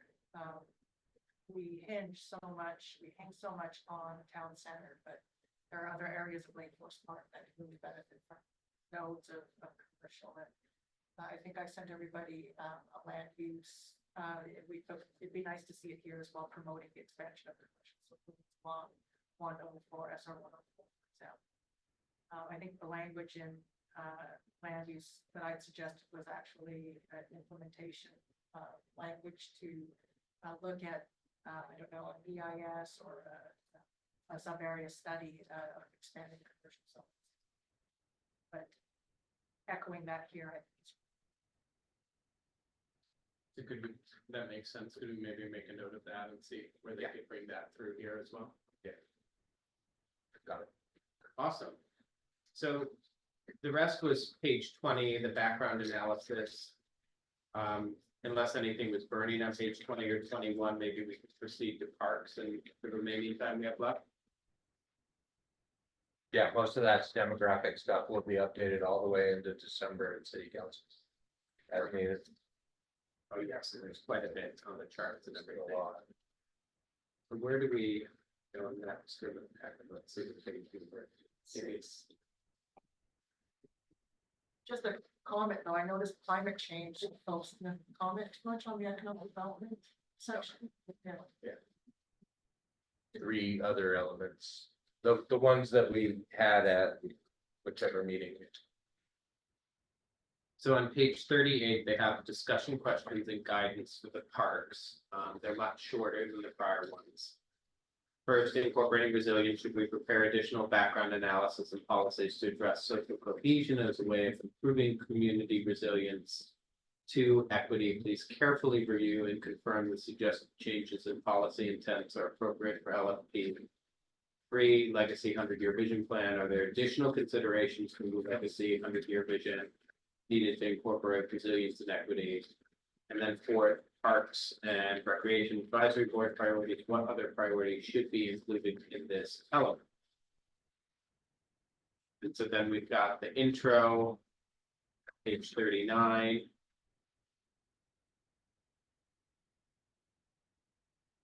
And then we have a policy change on page 40, 1.2. I just noticed, I think it's a typo, it should be including acquiring and developing parks, not development parks. It's a good point. We're not trying to get into SpaceX. This is on page 40 in policy 1.2. Thank you. Yeah. And there's Did you have a question? no, there's just a brief, there's a typo on page 39. There's no space between funding and funding strategies, just needs to be a space in small. Got it. Yeah, sorry. Yeah. I agree with, I flagged that. So any concerns or feedback on the policies in 1 on page 40? Other than the typo corrections? We're mostly wordsmithing.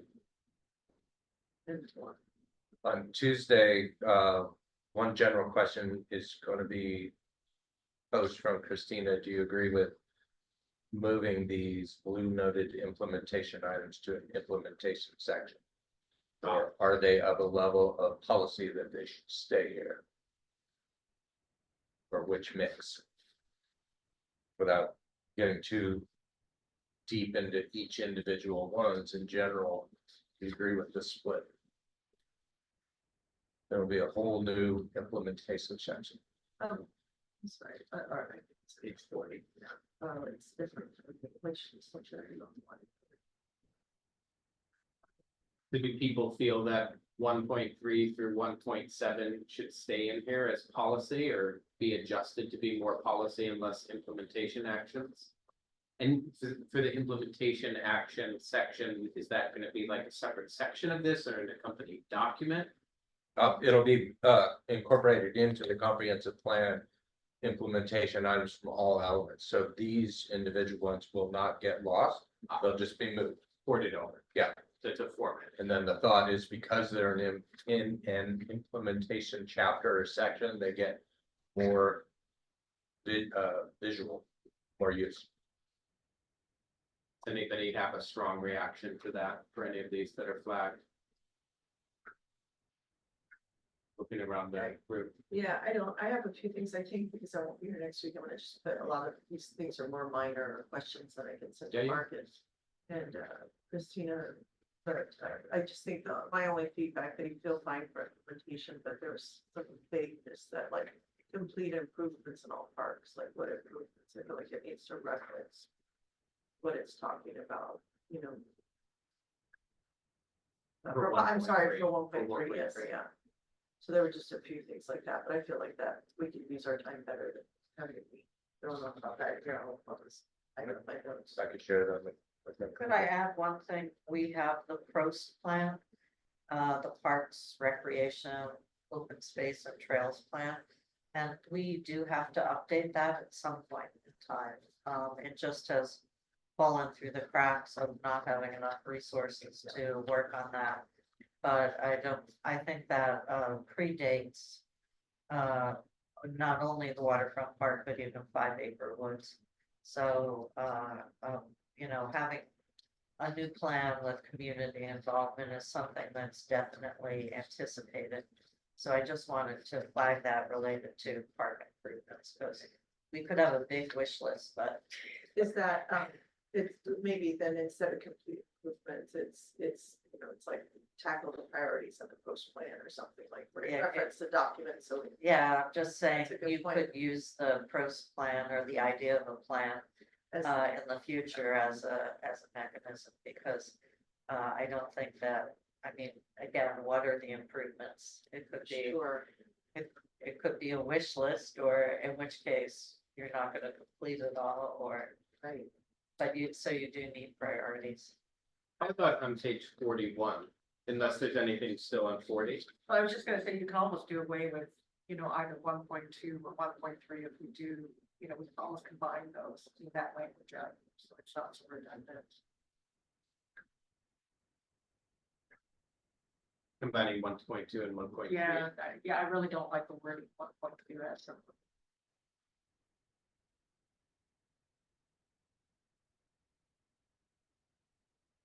Doesn't give me heartache. We're talking.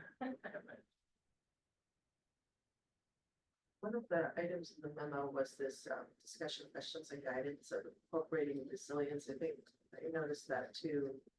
Like the Google language, we looked at the memo. I noted a couple of areas in 1.9 is one where I think we can add climate resilience. So there's a few places that mention physical, mental, emotional health and well-being.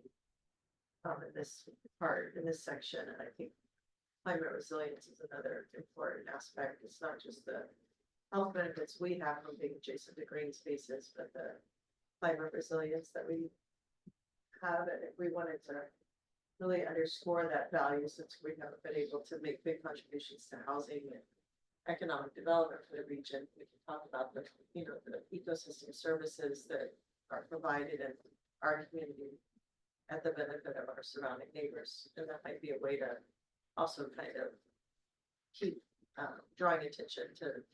That's a big thing. That's why we spend so much time trying to protect the environment here, because it's providing services that help allow us greater climate resilience.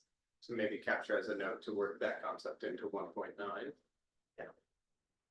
In some way, then it captures it, and then you get another big swing at it between now and next June. With the time. Right. As a specific item in the scope of the climate. Yeah. element. Did they have a chance to respond to this, the climate action? Committee? They have Oh, okay. extensively.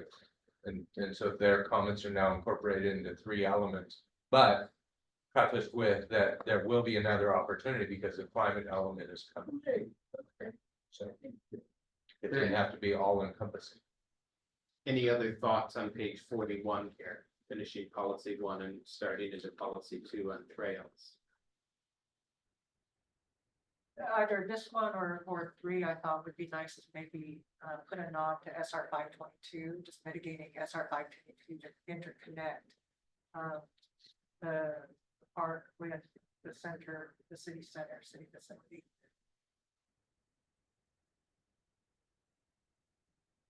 That's a good point. How are people getting across safely? Maybe we could ask them to incorporate that where they think is best in 2 or 3. Got with the new waterfront park. 3, yeah. Oh, yeah, 3 is a natural. Should we,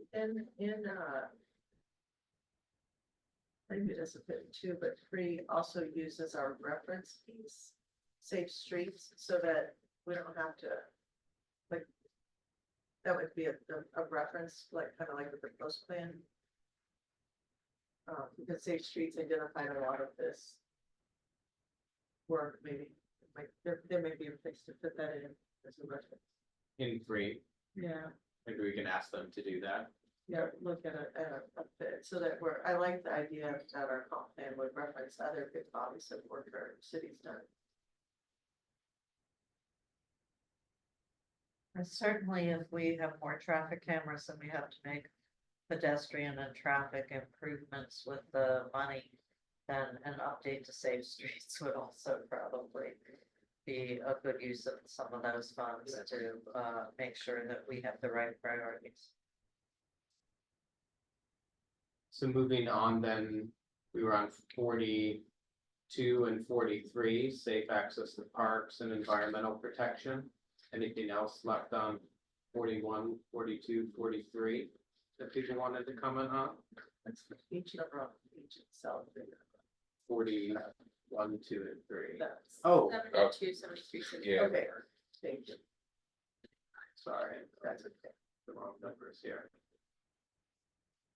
There was an implementation action item, the policy 4.5, remove invasive species in parks, trails, and open spaces. If we changed it to support, and I wish that I could think of like a word, but the community groups like the Stewardship Foundation, who they always have park dates where you can go and remove ivy. So instead of saying removing invasive species, if we could say support and let the community know about ways they can participate in.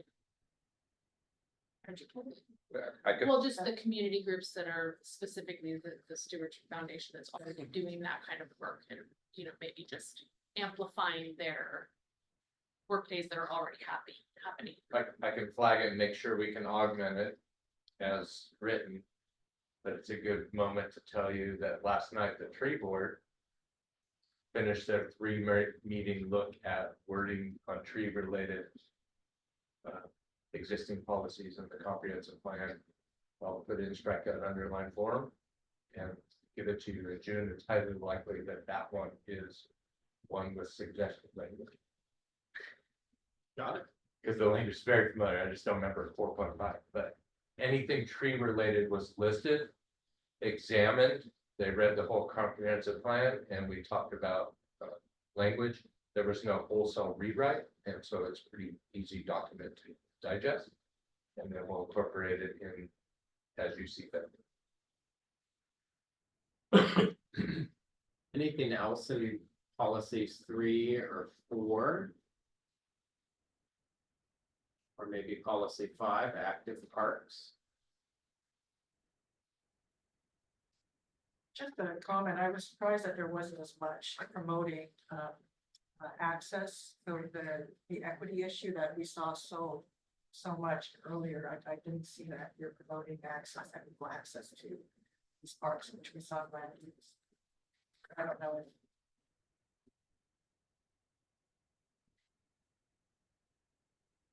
Yeah, so 5.2, engaging youth council and you have the youth council. Not familiar with that.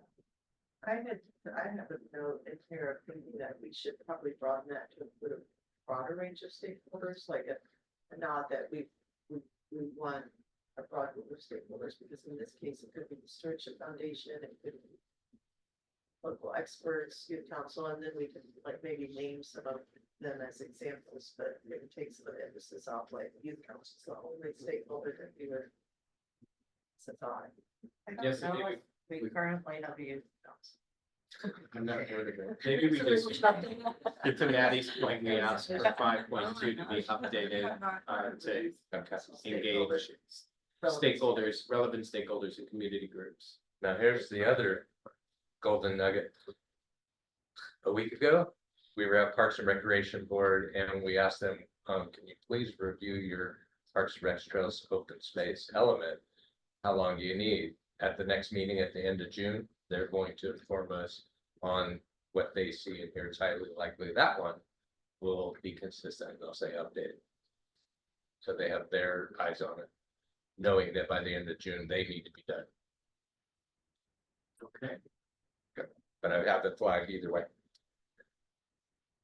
Anything else in 5 or 6 on signage?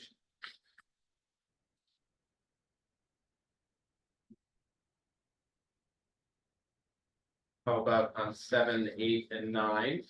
We have a few pages left, so just pushing forward in the interest of time.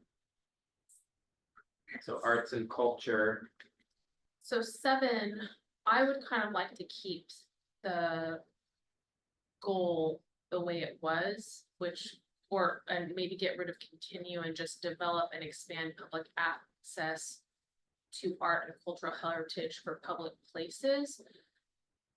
And get rid of the inclusive representation. And the reason is that before it was just a commitment to community love of art and wanting to access art. And then I think that the kind of like content decisions should be made later. And that's when does this represent our community in an inclusive way? So those kinds of content issues, I think, should be done later in the actual moment of choosing the art. Whereas I thought that this one was better as just a broad saying like our community loves art and we want to expand public access to it. Would you move it to an implementation piece like 7.2 and 7.4? or is your comment more on the heading of the goal? Yeah, the heading of the goal, just like we as a city want to develop and expand public access to art and cultural heritage for public places. It's just kind of like Right. that seems like to be a very good broad.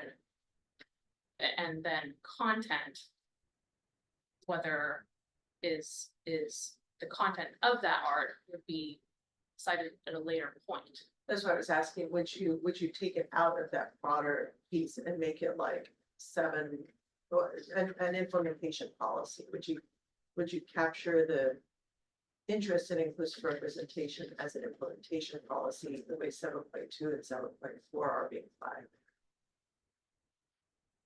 Well, what would that, like, what would that mean? Oh, That seems like a content choice that is not really like policy is more of just what, once if you were looking at 3 different art options that we could have in a public space, then that's the discussion, like, well, which one is a good representation of the community or a representation of the values or whatever. So that seems to be like a content decision. I think as an implementation policy, it could signal that we have a value around this, and so that it gives a touchstone maybe for a future group who's looking at it to say, oh, right, we need to not just think of which art piece we like better because we're more familiar with this than that, but which actually maybe kind of like where our parks are located in our city. This is a type of art or representative of another cultural heritage that's underrepresented would really, you know, actually.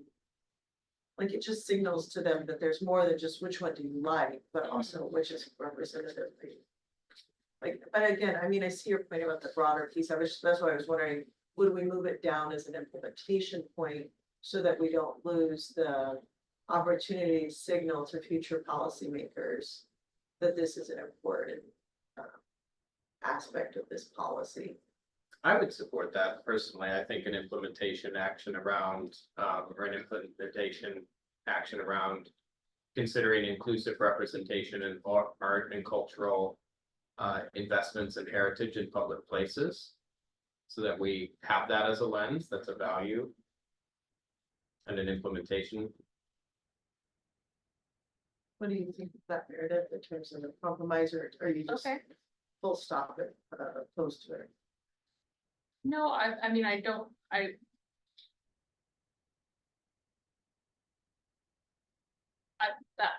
would probably. But I see your point in the broader language, and I would support that with the caveat, if it can still be captured as a value in implementation language, I would support your point of view there. Do people have a different point of view on that? So we're talking about reverting the language at the goal level and maybe having a different implementation action that captures the spirit of what they tried to do in the edit. I think it reads better that way too, I would say. Or that. Morning. Anything else on 8 or 9? And they did have the question about 9 on the legacy 100-year vision implementation.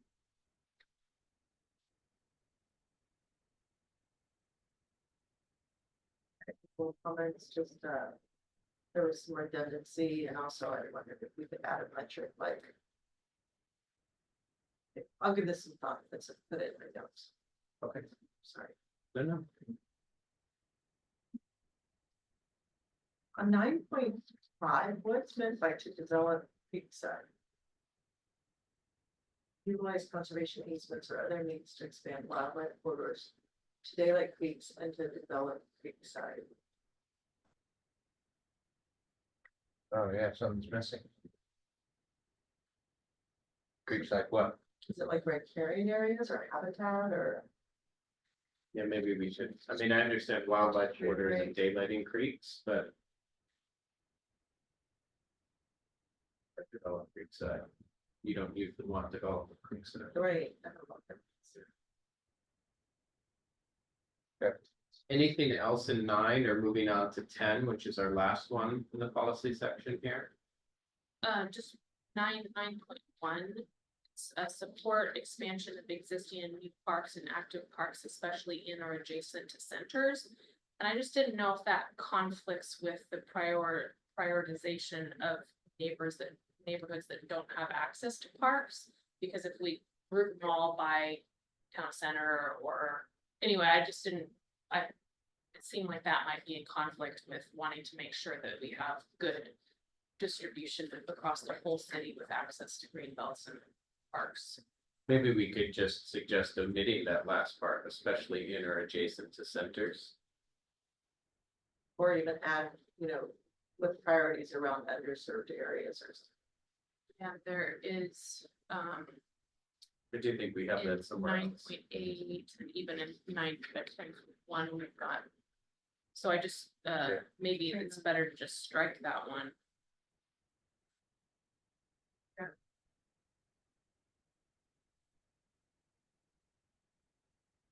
I mean, having a park by town center would be nice too, but It's underway. It's on the way. Distance matter. So do people feel we should strike 9.1 altogether, or maybe just leave the last part? So There's the last part. Yeah. Okay. So.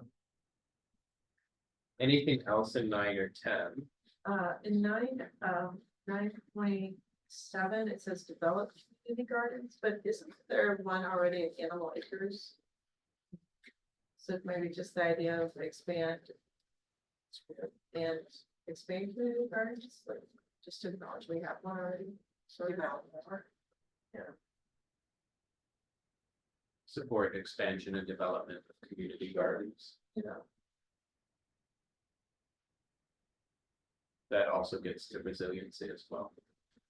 Good point, another place. Can't do that like.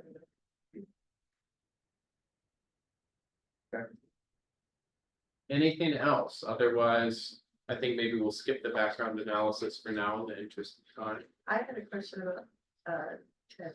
Yeah. That are accessible within a 5-minute walk shed of the city's diverse residents. What is that? And it's probably a typo, right? The walk shed, yeah, but it's planned for a system of parks, trails, and gathering spaces that are accessible within a 5-minute walk of the city's diverse residents. What if we were just to change that? Let's ask the question of what do you mean by walk shed? Maybe they just mean walk. What do you mean by diverse residents? Like Maybe we lose that concept that are accessible within a 5-minute walk of the city's residents. So that For it's getting to the every point, neighborhood, so every that neighborhood. they're distributed, so everybody should have a park or open space within 5 minutes of their house. Is diverse residents like regard, I was thinking more like, we mean, how able-bodied are you and able to, that's what I Oh, was kind of thinking that they were going towards. yeah, okay, yeah, like wheelchairs and, right, like, But it's kind of clumsy. yeah, accessible gets, yeah, it means diverse is signaling something different. Yeah, it'd be nice, yeah, I don't know what I do with that. so maybe we just flag it and ask what they really meant, and then we can land on something next week. For 10.1, I was thinking that prioritize historically underserved neighborhoods or locations would be better than what we're talking about. Geographical. Yeah, I like that, address with that. is anybody opposed to that? Okay, so we'll change communities to neighborhoods and locations. in Or 10. I was just saying like those board locations, it could be Oh, underserved neighborhoods. locations, underserved neighborhoods, either one. I was just thinking that geographic term would be better. I like your original thought of neighborhoods, just because it does add back so that we see ourselves as neighbors, not just sites. Oh, yeah, neighborhoods. Got it. All right. Coming back to the agenda. Wow. Do we have any new business? We do not, other than the two things that I mentioned, tree board finished last night, I'll get that to you, I don't need to wait. Parks and Rec is forthcoming for this particular element, we'll integrate it in the next. Okay, reports and announcements. They're announced out. Additional citizen comments? I don't think we have anyone. Agenda for next meeting, can we do the comp plan? Anything, and we'll also hear maybe at the beginning of the agenda about the open house and public hearing. I'll At least agendize open it as public outreach like last time, and then open house. Exactly. Okay. Does that work for people? Perfect. And then we'd entertain a motion to adjourn. I would just adjourn. My second. All those in favor? Aye. All those opposed? We are adjourned at 9:01. Good job. Thank you all. Well done. Well done.